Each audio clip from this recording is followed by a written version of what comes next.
The battlefield was quiet, but not peaceful. Broken ships floated like dead giants in the dark space. Fires still burned inside metal wounds, and lost signals echoed without answer. Elias moved slowly through the wreckage in his small repair shuttle. He was not a soldier. He was not a hero. He was a human engineer who survived by fixing what others abandoned. His scanners showed weak power ahead.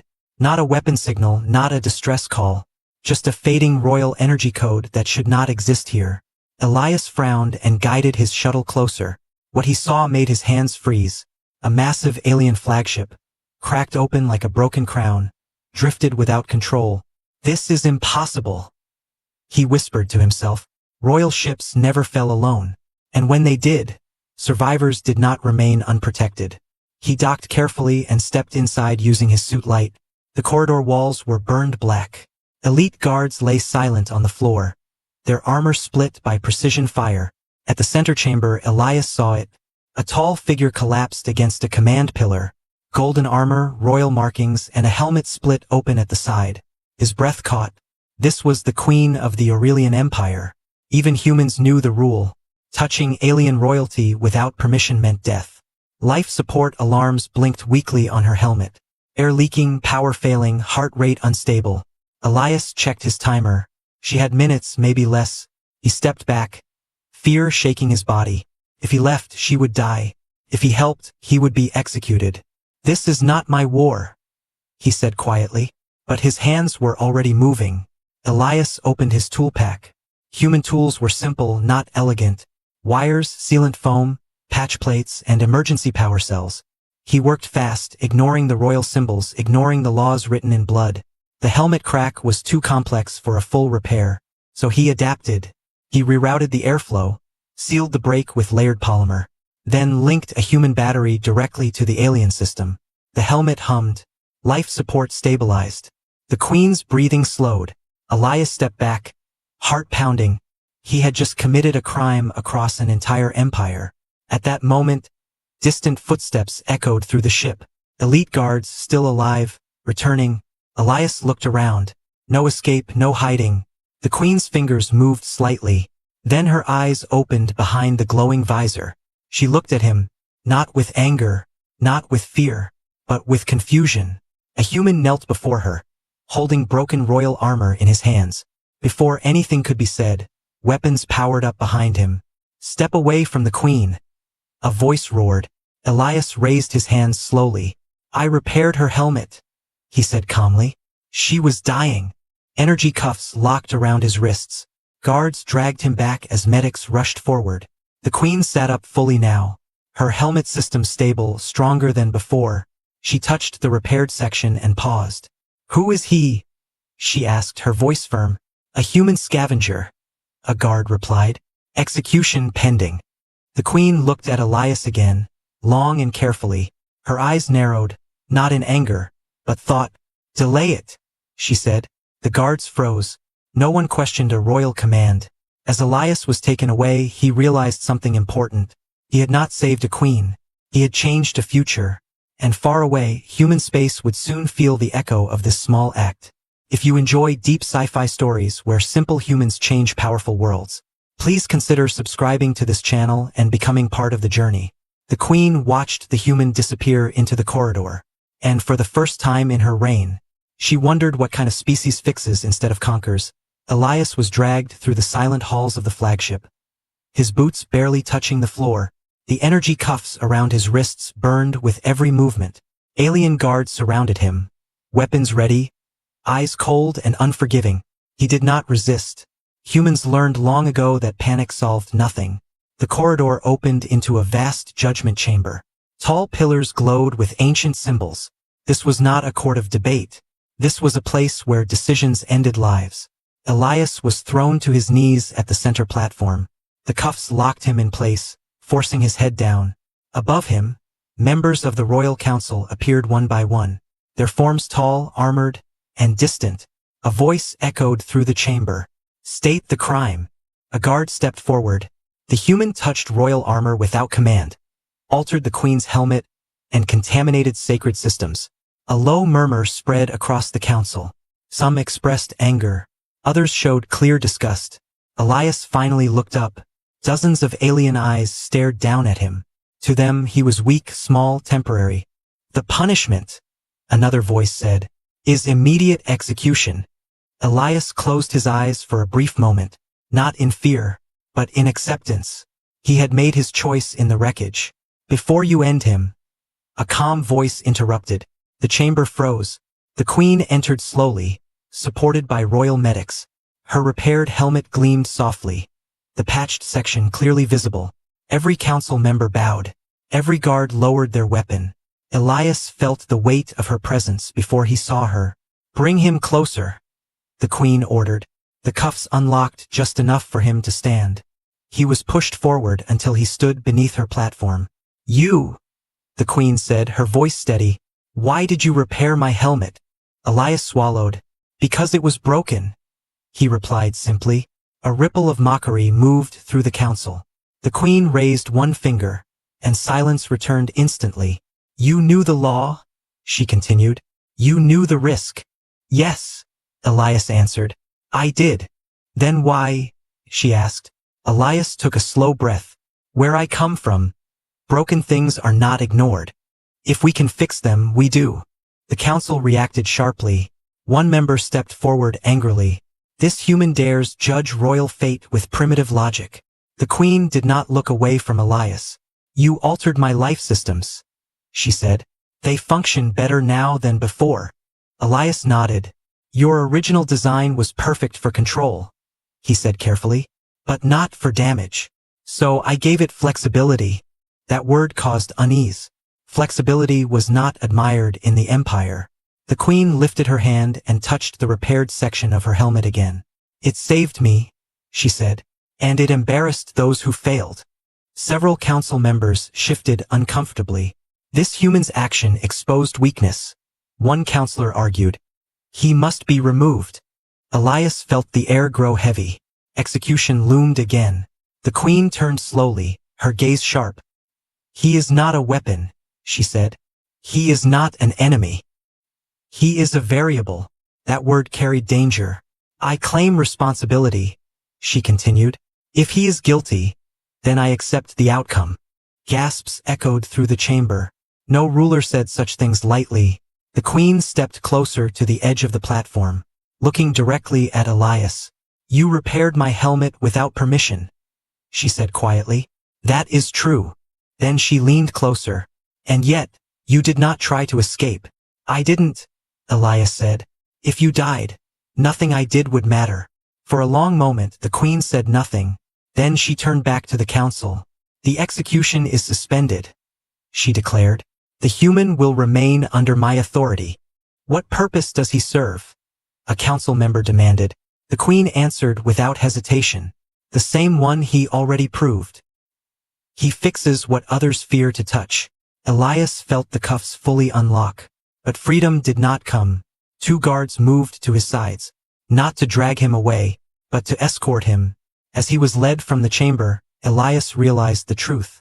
Death had been delayed, not cancelled. Behind him, the Queen watched carefully. A small, thoughtful silence settled within her. The human had not begged. He had not praised her power. He had not feared her crown. And that unsettled her more than any enemy fleet ever had. Elias was given a small room near the engine core. Not a prison, but not freedom either. Two guards stood outside at all times, silent and watchful. The Queen's order was clear.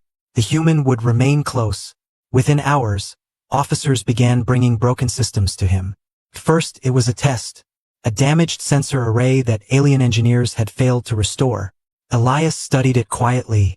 He did not ask for advanced tools. He asked for basic access. He removed parts that were too perfect. He loosened connections meant to never bend. He rewired pathways to allow mistakes. When the system powered on, it worked. Not beautifully, but reliably. Whispers spread through the ship. The human did not upgrade technology. He changed how it survived damage. Soon, more systems arrived. Cooling vents, power relays, shield controls. Each one repaired in a way that confused alien logic. The Queen watched from a distance. Her presence unseen. Her attention sharp. Humans were supposed to be fragile, short-lived, easily broken. Yet this one treated failure as normal. During a routine patrol, alarms suddenly screamed. Internal sabotage detected. A secondary reactor began to overload. Engineers froze. Standard protocol demanded shutdown. But shutdown would leave the ship powerless. Elias ran forward without waiting for permission. "Do not shut it down," he shouted. "Let it breathe." No one understood his words, but the Queen's voice echoed through the chamber. "Let him work." Elias redirected excess energy into unused systems. Systems never meant to hold power. They strained, cracked, but held. The overload stopped. The ship survived. Silence followed. Then shock. A senior engineer approached slowly. "You risked total failure," he said. Elias nodded. "Yes. But it was already failing." That answer spread faster than the alarms had. Later that cycle, the Queen summoned Elias privately. The chamber was smaller, quieter. No council, no crowd. "You act without fear," she said. Elias shook his head. "I act with fear," he replied. "I just don't let it decide." The Queen studied him. "Your species does not fear death." "We do," Elias answered. "That's why we fix things before they kill us." Her eyes narrowed slightly, thoughtful. Before the meeting could continue, weapons fire rocked the ship. Emergency lights flashed red. Assassins breached the inner ring. Elite guards rushed to the Queen. But Elias saw the problem instantly. The attackers used signal disruption. Royal shields failed to lock properly. Elias moved to the control panel. He bypassed security locks without hesitation. A crime again. He rewrote shield timing. Not stronger, just unpredictable. The assassins' weapons misfired. The shields adapted between shots. Guards eliminated the threat quickly. Smoke filled the chamber. The Queen remained unharmed. Silence followed once more. Then realization. This was not coincidence. Someone inside wanted the Queen dead. The Queen turned slowly toward Elias. "You saved me again," she said. Elias looked exhausted. "I didn't plan to," he replied. "I just didn't want the system to break." That night, the Queen addressed the council publicly. "The human engineer has preserved my life twice," she declared. "He remains under my protection." Anger burned in many council eyes. Fear in others. A human, so close to the crown. In quiet corridors, plots began to form. The variable had become dangerous. As Elias returned to his guarded room, he felt it. The pressure, the eyes, the silence. He realized the truth at last. Fixing machines was easy. Fixing power was not. And somewhere behind reinforced walls, the Queen removed her helmet slowly, tracing the repaired section with her fingers. For reasons she did not yet understand. She smiled. The truth did not arrive loudly. It came in fragments, whispers, and broken data. Elias was working near the outer systems when he noticed it. A pattern that did not belong. Power logs that reset themselves too cleanly. Damage reports that ended 1 second too early. Alien systems were perfect by design. Too perfect. Perfection, Elias knew, hid lies. He followed the data quietly, step by step, until it led him back to one moment. The moment the Queen's helmet failed. His hands slowed. His breathing changed. The damage was not random. Not enemy fire. Not battle stress. It was internal. A controlled micro-overload.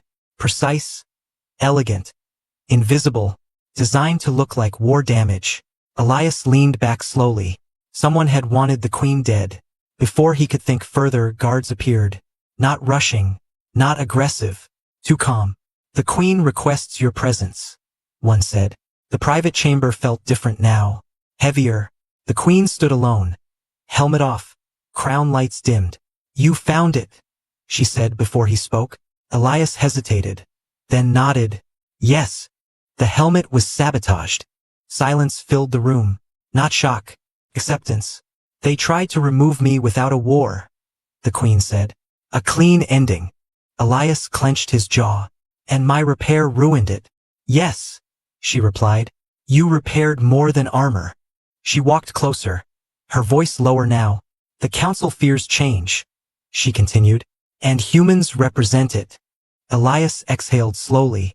"I didn't mean to get involved." "No," the Queen said. "But you did." That same cycle, the Council met without calling him. their anger sharpened, their patience gone. A human engineer had seen what was never meant to be seen.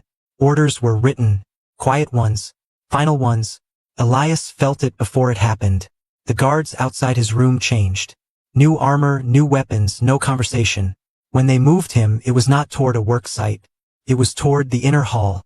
The queen was already there, standing before the council, her posture calm. Dangerous. This human is a threat, a counselor declared. He knows too much. Elias stepped forward before he was stopped.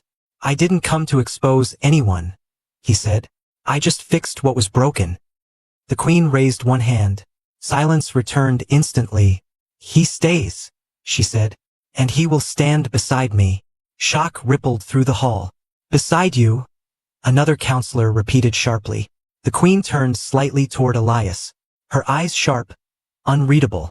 In our old language, she said calmly, one who protects the crown is called a groom. Gasps filled the chamber. The word carried weight. Not marriage, not romance. Duty, proximity, trust. Elias stiffened. My queen, he said carefully. I belong to no one. A dangerous statement. For a moment the queen studied him. Then something unexpected happened. She smiled, just slightly. Good, she said. Then you stand because you choose to. That choice shook the council more than rebellion ever could. From that moment, everything changed. Rumors spread through the empire. A human groom, a broken tradition, a crown protected by weakness. Enemies listened. Allies doubted. That night, alarms screamed again. Not sabotage. An approaching fleet. A rival empire had detected instability. They came to claim what they believed was falling. War was coming. As commanders gathered, Elias stood quietly at the edge, watching maps, movements, predictions. The queen turned to him once more. You broke their perfect plan, she said softly. Now help me survive the imperfect future. Elias looked at the stars on the display, at thousands of lives depending on fragile systems. I can't promise victory, he said. The queen nodded. I don't need victory. I need adaptability. Outside the chamber, the fleet closed in. Inside, the council realized too late. The human was no longer the weakest piece on the board. He was the one that could not be predicted. The council chamber felt smaller than before, not because its walls had moved, but because fear had entered the room. Holographic stars burned above the floor. Enemy fleets advancing in clean, perfect lines. Every council member saw the same truth. The empire was about to be tested, and the human stood among them. He must be claimed, one counselor said sharply, placed under royal ownership before this war begins. The word ownership echoed, cold, final. Elias did not react at first. He had heard worse across space. The queen's eyes narrowed. Explain, she demanded. Humans are unstable variables. The counselor continued. If he remains free, he may defect, sabotage or flee. Claiming him ensures control. Silence followed. Then Elias stepped forward. Slowly, deliberately. My queen, he said, respectful but firm. I will stand beside you, but I will not be owned. Gasps filled the chamber. A refusal of command. Almost treason. Weapons shifted slightly. The queen raised her hand again. Where I come from, Elias continued. Loyalty is chosen. If you chain it, you break it. The queen studied him closely. Not the engineer. The species. You risk much by saying this, she said. I know, Elias replied. But if I am only a tool, then nothing I fix will last. The council erupted. He manipulates philosophy. He challenges authority. Before they could go further, the war alarms screamed. Louder than before, closer. Enemy ships crossed the outer boundary. Weapons charged. No more debate. The queen turned sharply. War council now, she commanded. Commanders rushed to stations. Strategies formed instantly. Direct confrontation, heavy shields, full power. Elias watched the plans quietly, then spoke. That will fail, he said. All eyes turned toward him. The enemy expects strength, Elias continued. Your ships are stronger, but predictable. Commander snapped. You suggest cowardice. I suggest survival, Elias replied. Let them think you are breaking. The Queen tilted her head. Explain. Elias pointed at the map. Redirect power from weapons to engines. Let systems show damage. Make them rush in close. You want us to look weak? A counselor said in disbelief. Yes. Elias answered simply. We are very good at that. The Queen considered for only a moment, then nodded. Do it. As the fleet altered formation, murmurs of doubt spread. Enemy sensors reacted immediately. They advanced faster, confident, hungry. At the last moment, Elias activated the real trap. Energy surged into systems never meant for combat. Auxiliary fields, repair grids, cargo stabilizers. The battlefield twisted. Enemy weapons misaligned. Formations collapsed into chaos. The first wave was destroyed. Not by power, by confusion. Cheers echoed across the command deck. But Elias did not smile. This will not end it, he said quietly. They will adapt. And they did. See, a second wave struck harder, smarter. A direct attack on the flagship. A hit tore through the upper hull. Emergency lights flared. The Queen was thrown to the floor. Her helmet cracked again. Elias ran without thinking. Fire and smoke burning his lungs. He reached her side. Blood on her armor. Life signs fading. Guards hesitated. Protocol demanded clearance. Elias ignored them. He opened his toolpack once more. As alarms screamed and enemies closed in, he began repairing the helmet again. Hands shaking, heart steady. Around them, the Empire held its breath. This time, the Queen's survival would decide more than a war. Fire filled the command deck. Metal screamed as the ship shook under enemy fire. Warning lights flashed without rhythm. Nothing was stable anymore. Elias knelt beside the Queen, blocking sparks with his own body. Her armor was cracked, her breathing shallow.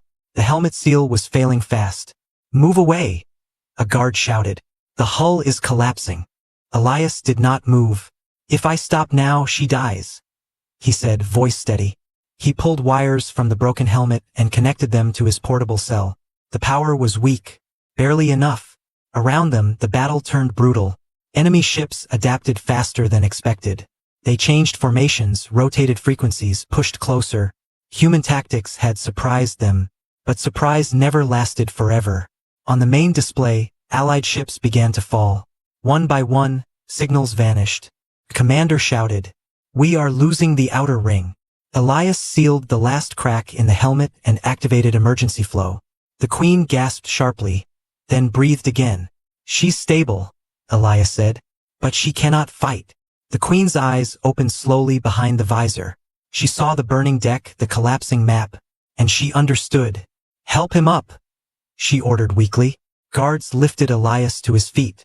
His hands were shaking now, not from fear, from exhaustion. "The enemy believes this war is about strength," Elias said quickly. "They will never expect surrender."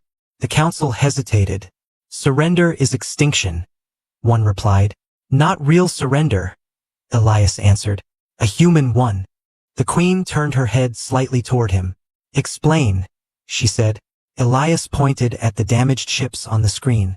"Broadcast distress. Open formations. Let them board." Shock spread instantly. "That is madness," a commander yelled. Elias met the Queen's gaze. "Humans win wars by surviving them," he said, "not by looking powerful." For a long second, nothing happened. Then the Queen spoke, voice firm despite her wounds. "Do it." The fleet broadcast panic signals. Weapons powered down. Hull breaches left open.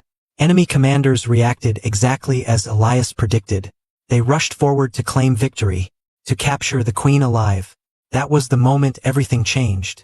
Hidden systems activated across the damaged ships. Internal defense grids. Close-range traps. Human-style ambushes built from repair tools and cargo locks. Boarding parties vanished inside corridors that shifted and collapsed. Doors sealed. Gravity reversed. Power surged unpredictably. The battlefield became close, chaotic, human. Enemy ships began retreating too late. Confusion spread through their ranks. But victory demanded a price. A final strike pierced the flagship. Straight toward the command deck.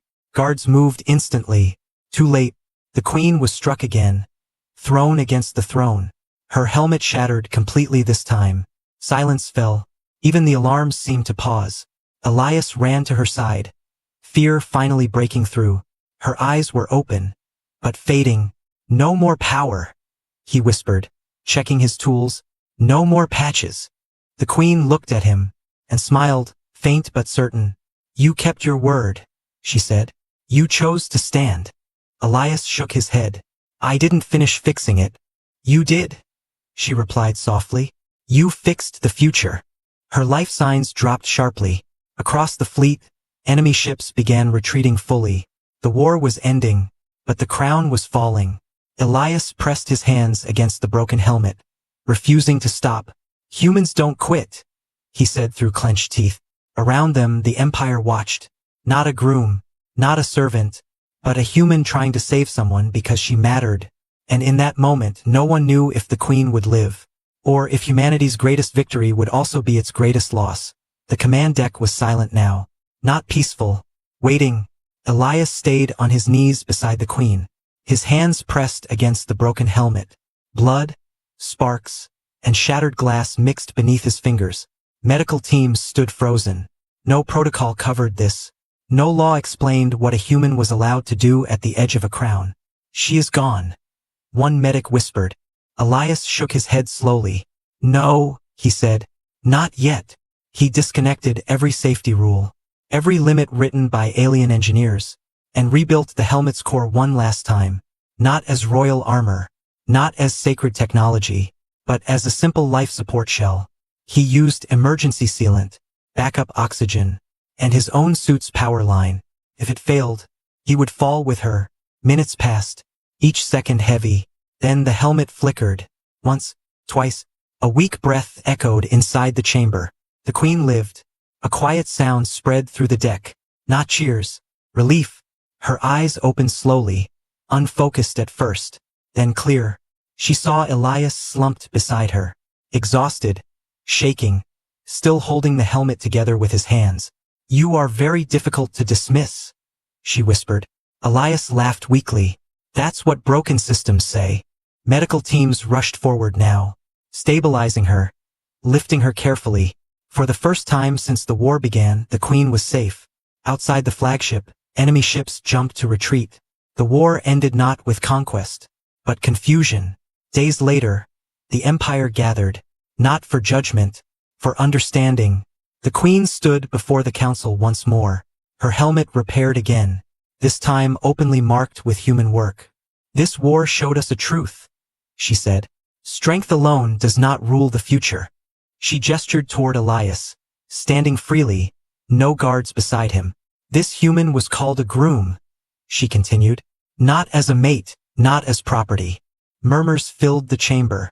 In our oldest meaning, the Queen said clearly, a groom is one who prepares the path forward, one who protects what is fragile until it becomes strong.